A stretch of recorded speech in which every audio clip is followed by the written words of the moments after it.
Pengaruh terbesar PSBB terhadap masyarakat, terutama di masyarakat kota, sangat terasa, namun berbeda dengan masyarakat desa yang kesehariannya hanya pergi ke sawah, pergi ke ladang ya, di mana mereka tidak perlu lagi istilahnya membutuhkan alat transportasi atau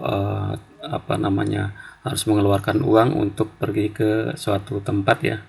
Mereka hanya cukup berjalan kaki misalnya. Berbeda dengan orang di kota, itu harus mengeluarkan biaya, kemudian harus bertransportasi dengan kendaraan, harus mengisi bensin dan sebagainya. Inilah ya yang membedakan keadaan di mana masa PSBB ini sangat berbeda ya antara kota dengan desa, sehingga konfirmasi daripada kebenaran merasakan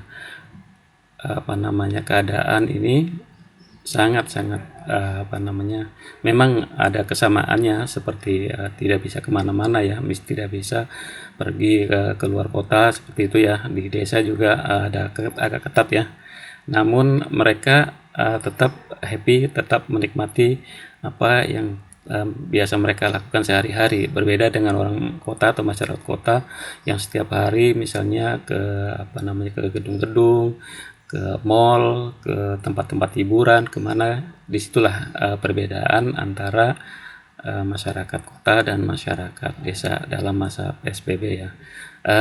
Mungkin PSBB ini konon kabarnya tidak dilonggarkan, artinya masa PSBB ini diperpanjang ya. Nah, bahasanya seperti itu, meskipun tidak mengatakan diperpanjang ya. Pak Presiden itu kan bilangnya tidak dilonggarkan, artinya tetap ketat ya, sehingga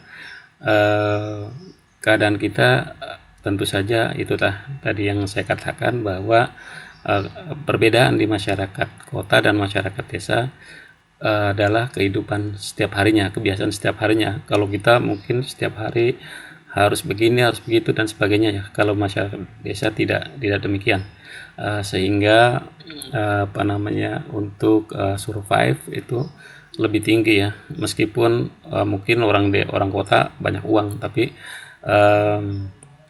orang desa tetap menikmati, tetap happy dengan keadaan yang sangat sederhana. Katakanlah misalnya untuk masyarakat kota mempunyai cadangan makan misalnya ya kan, 1 bulan 1 karung misalnya. Orang desa meskipun mungkin makan banyak juga, tapi bisa 2 bulan seperti itu ya. Mungkin dicampur dengan makan singkong, mungkin dicampur dengan makan ubi. Orang kota berbeda ya, itu disitulah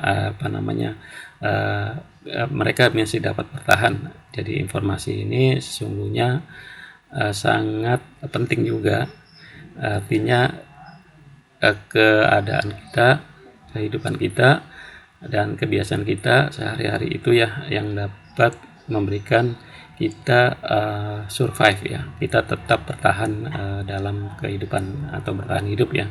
Jadi artinya kita juga sebetulnya orang di kota itu bisa dapat merubah suatu keadaan, merubah suatu kebiasaan. Misalnya kita tidak biasa makan tempe ya, biasa makan daging, makan telur, cobalah makan tempe misalnya kan, makan tahu. Ini untuk khusus ekonomi ke bawah ya, ekonomi yang lebih lebih sulit ya. Berbeda dengan orang-orang yang ekonomi menengah ke atas, tentu pengaruhnya terhadap PSBB ini hanya perjalanan ya, hanya di lokasi-lokasi yang bisa mereka kunjungi, tempat wisata misalnya ya, seperti mall dan sebagainya.